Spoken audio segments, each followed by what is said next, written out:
So first up is Sian Griffiths. She describes herself as a woman, mum, big grandma, wife, park runner and retired firefighter. And she'll be talking about Fire Brigade Union policy and the impact on women. So welcome, Sian. Thank you, everybody. I thought her speech was brilliant. I wish I'd written it. So, Fire Brigade Union policy. So, where do you start? So I'll give you a little bit of introduction about myself. I better put my clock on because I do ramble on. So as somebody said, LGBT dominated by the T. When did that happen? So I'm 58 and a retired London firefighter. Hurrah! My last day of work was the 31st of March 2015, and I served for 30 years. Obviously, when I joined, there were 5 women firefighters in London, that is, hardly any in the rest of the country, and now there are just over 300. So that's about 7%, hardly leaps and bounds. I was promoted 4 times and demoted once, and therein lies another tale. Being retired makes it easier for me to have a view on these issues. I joined the FBU, as I said, in 30 years ago, 1985, and I'm now an out-of-trade member, so I'm not as involved as I once was. I don't always see eye to eye with my union, but I'd rather be on the inside than the outside. However, this is not my possibly contradictory view of the Labour Party, who I have much less tolerance for, and I have left for the second time. First because of Blair, and now because of their contempt for women. The lack of response from my very nice MP, Ruth Hunt. Not Ruth Hunt, she's in Stonewall, isn't she? Ruth George, sorry. Yeah, I could say a joke about Ruth Hunt. But anyway, on Women Only Shortlist, Linny Madigan, the Trans Women Are Women statement, etc., etc. Things that I didn't really consider very much a while ago. But since the self-identification has risen its ugly head, it's become much more of a prominent issue. So, and also before I was a Labour Party member, I was a Women's Equality Party member because I thought they were going to do good things, and then they sold the women out with their removal of Heather Brunskill-Evans for her non-compliance with the trans ideology mafia. And how dare she ask educated, reasonable and sensible questions of an entitled group. So I've been following this Gender Recognition Act debate for well over a year now, and ever since the proposed changes to the GRA to include self-ID, as I said, raised its provocative head, when more and more men said, I feel like a woman, therefore I am a woman, I thought, what does that even mean? I don't feel like anything, I just am. The statement made me feel uncomfortable when I was expected to accept this without question. Unfortunately, a few of my long-term women friends have done just that. And so a lot of us have unfortunately parted company. Many women are rightly concerned about the implications for safeguarding women and children when biology and all that comes with being born female can be overridden by a feeling. Until this ridiculous suggestion of self-identification was proposed as legislation, transsexuals had always coexisted happily with women, I felt, and I hope that this will continue to be the case once this is thrashed out. But now there is a vastly wide trans umbrella, and there are men from the fringes who will seek and have already opportunistically sought shelter under it in order to pursue not a valid expression of gender identity, but a highly transgressive sexual agenda. This is already happening, so why endorse their narcissism in law and enable them to enter protected women's spaces? This perversion of trans rights on the back of women's rights is being extended to those who have no such interest in anything other than their own agenda and has been blatantly linked to misogyny, homophobia and paedophilia. As we know, there is lots of evidence that those who dare to point this out will be vilified and or attacked. If these men really were women, we would not be having this emperor's new clothes dangerous debacle. It appears that in some areas that it is thought preferable for homosexual men to become women and lesbians to be eradicated completely. We're the ones that only like women. Then there is the whole issue of children, which has already been touched on. Even Susie Green, Mermaid's head honcho and advocate of trans children, admits to homophobia, with the story of her husband being so incensed that his boy likes so-called girly things at 7, and in a fit of disgusted pique, the father threw them all out. Susie seems to offer this as evidence that her son was really a daughter. Make of that what you will, but they are now allegedly happier that, with the assistance of irreversible medicalisation at 16, he is now a she. Not what I would call good parenting. There are so many incongruous arguments that are continually developing, many that make no sense whatsoever. Hypocrisy at its finest is the insistence that the way forward to be truly supportive of trans people is the demedicalisation of trans adults, along with all the safeguards for the individual themselves and society, and the medicalisation and sexualisation of children who are diagnosed as trans, rapid onset gender dysphoria, for want of a better term. It just makes no sense. So it's either medicalised or it isn't. My preferred way forward would be to argue that women and men can be whoever they want to be and not misappropriate the sex or harp on rights of another. Surely this would help with the toxic masculinity cult, which is the curse of societies the world over. It's not women committing all the violence, raping, murdering, etc. That terrible story today of what happened to that little girl in Scotland. Women have a right to be concerned, and people should listen to us and not shut us down, because it is hurtful. Women know firsthand what is hurtful. Emotional blackmail, because that's what works with women, well, not with this woman. People should be allowed to present as however they choose, but within their own biological sex. That will contribute to the development of true liberty for all. In my opinion, men need to embrace the unicorns as men. We are all defined and judged by others by our outward appearances, but as we all know, that's not what determines a person's sex. So to apply those values as gospel is to have a simplistic, stereotypical, polarised and patriarchal idea of what it is to be a man or a woman. I have, on occasion, depending on what I'm wearing, been considered male, female, and on more than one occasion, a man in drag while dressed up for a night out. You can't win. As a woman firefighter, I wore a uniform that was the same as the men's, and so it was determined by them that I was masculine. I would argue, then I always do argue, that by virtue of the fact that I am a woman and wearing this garb, it is now also considered feminine. Obviously, this was not a concept they could get their head around. The men, because of their assumed superiority, I know you can hardly believe that, always felt they could make comments about me, my femininity, my sexual preferences, my abilities, how much I ate. You're not eating that biscuit, are you? How big my bum was, blah, blah, blah. And this was extended to other women too. It was a means of control and manipulation. No wonder that men, who do not conform outside of the fire service ideals, mostly chose to compromise their ideals inside it and made out they were just like all the others. Difficult if you're a woman, or non-white, or both. So exactly where did these proposals for self-identification and removal of all safeguards come from, and why? I don't know. Does anybody know? Shouldn't we be concerned that they were introduced by a Tory government who have never been seen to be the protectors of the underdog? Yet they have been endorsed far and wide with little recourse to sense and sensibility. That's my reference to Jane Austen. I live in the Peak District. We are told that these changes need to happen for the trans community to be happy and equal, but nobody has successfully explained why this should happen in a way that is not contemptuous of women.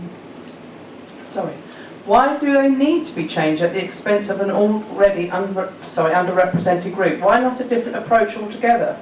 That's why we need to talk. Sorry, I'm just trying to get my clock back. Okay. Just going to drag the microphone from my hands. Watch this space. However, this has been made very difficult because to show concern has been likened to dissent, hate, I was called hateful today, transphobia, etc., and has shut women down, silenced women's concerns and voices. Thankfully, not everywhere. When I was at work, I felt most strongly that all underrepresented people, not necessarily minorities, because women, black and ethnic minority people, etc., are far from a minority. Obviously, women are over 50% of the population, so why should we be referred to as a minority? And we should be supported. Unfairness should be challenged and prevented wherever possible. And I still feel strongly about this, and why I feel the need to add my voice to all the others that are speaking out about the blatant unfairness of all of this. As a woman who hasn't always fit into society's idea of what a girl, woman should be, I use my non-conformity as a strength. What did I have to lose? The affirmation of men. Fortunately, my aspirations were not as shallow as that. If I fought for fairness, it benefited everyone. It was my aim to encourage the development of an environment where we could all thrive and not hide. A tad idealistic, but occasionally it bore fruit. You know, I had men that would come out to me, and then they came out to their workforce, and then they successfully was homosexual in the fire service, you know, and the world didn't end. And the same for women, and even trans women as well. So I have been there for all those people. Over my 30 years as a firefighter, I was a strategic member of our Fire Brigade Union Women's Committee in London and nationally. Even when they didn't want a national committee, we eventually got one. And a go-to person for all the groups and their members that developed on the back of the Women's Committee, which include the Black and Ethnic Minority Committee, the LGBT Committee. I was also someone who recommended that these groups should exist in addition to the women's groups, and that we should also work together. I was regularly contacted by many members, including trans people, for advice and representation, and I still am. And that's not just in the UK, that is within the US and other countries as well. As an example, one of the arguments I made when at work was about the accommodation needs for women at fire stations.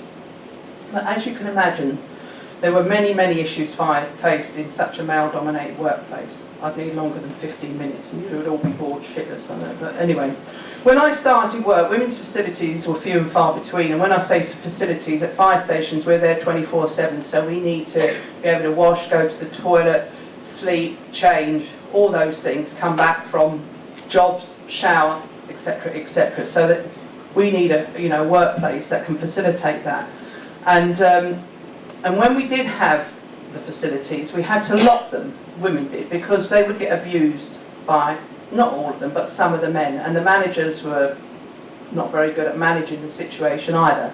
You couldn't, as a woman, walk into a fire station and ask to use the toilet, even as a visitor. It was not straightforward.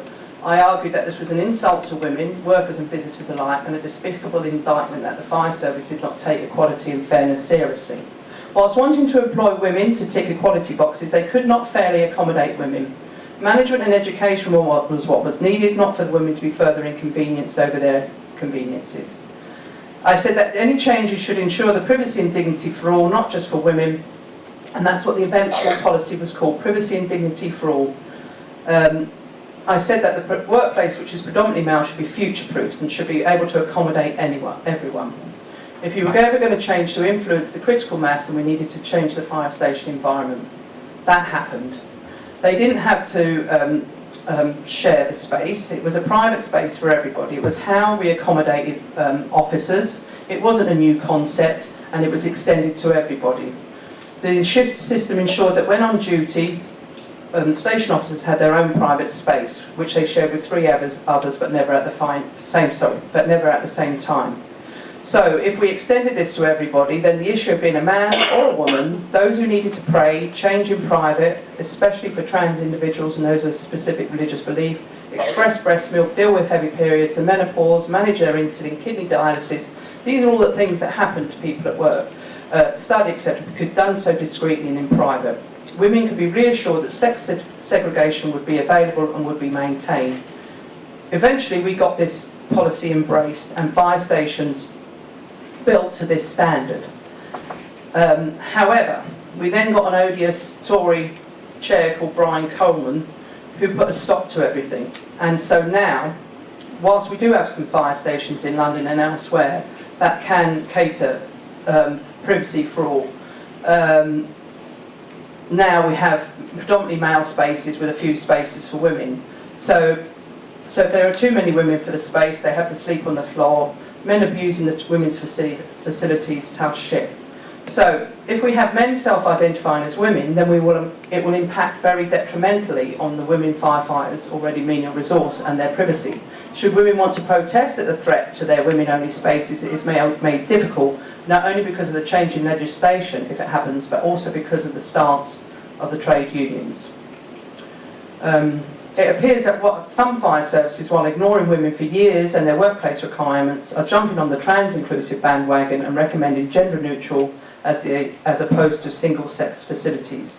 Now, depending on how this is managed, it may be preferable to single sex, because if these changes become law, male-bodied people who say they are women will legitimately have access to previously female-only spaces. Whereas if the gender-neutral path is taken but developed along the lines of dignity and privacy for all, then everyone could be happily accommodated without it unfairly impacting on women. I was in Sweden last year, and all the loos I came across were individual units, not shared, no partitions that could be looked over or under. It's very far from satisfactory. However, maybe the argument for supporting trans individuals could be turned to everyone's benefit if the Fire Brigades Union can get dignity and privacy for all back on the agenda.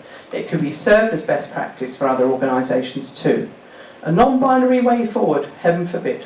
So where are trade unions, including the FBU with the GRA or self-identification, the organisations that represent all workers or seek to do so fairly and democratically, ensuring every member has a voice, or do they? Well, it appears that on this occasion they have supremely not done what they should be doing. You'd think that even when members don't see eye to eye that the place for debate is within the union.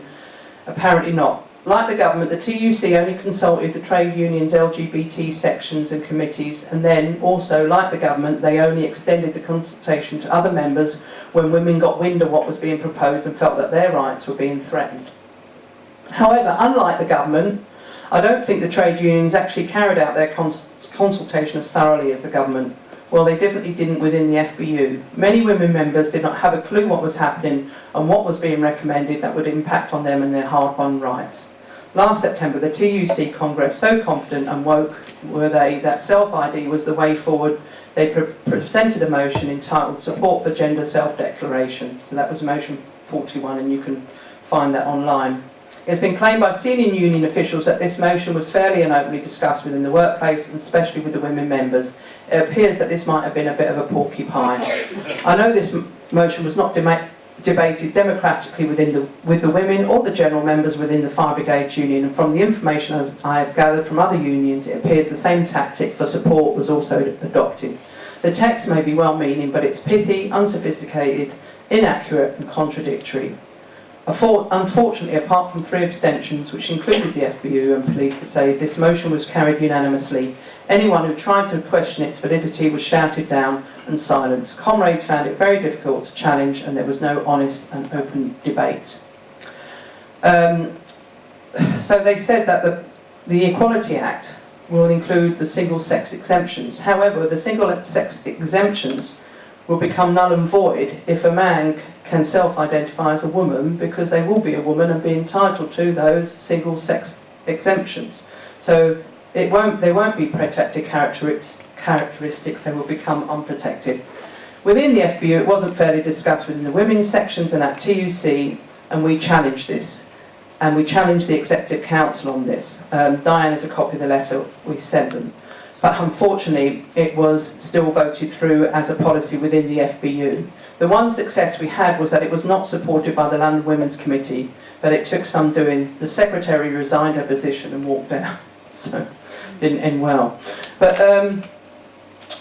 so I realise I'm coming to the end of my time and I have more pages to go. But so what I want to say is that I asked other women how it was for them in other unions, and everyone to a T said they felt they couldn't talk about it, they felt threatened, that if they did talk about it, that they would be shut down and maybe even expelled from their union for daring to be gender critical or having a view. So I think that the more we speak out, the more we have a view as women, the more honest we are. We don't have to do it with hatred, we can do it with love and we can do it with humour, but I do think it's very, very important that we all have a point of view on this and feel proud to be a woman, use the term woman, don't kowtow to what we're told to do by other people. It's very important that we resist this and that we protect us and the children that are being threatened by this. So basically for me, all this feels like being told what to do by men. I have a problem with that, obviously. Simple as. Of course, I now feel I have to justify that. I am a woman who's given birth to a man. It wasn't a man when I gave birth to him, obviously. But he is now. and a woman, but she was obviously a baby too. So I've got a 37-year-old son and a 22-year-old daughter. I'm married to a man, and I've worked successfully with many men for many, many years. I have many men friends, so I don't hate men, something I was accused of today by a numbskull on Facebook. But I really don't like them telling me what to do, especially when they're wrong. This attempted suppression and subjugation of women, especially us uppity ones, not very successfully, thankfully, with highly emotional blackmail, lies and threats to garner support for a very sinister extension of the trans movement must continue to be challenged.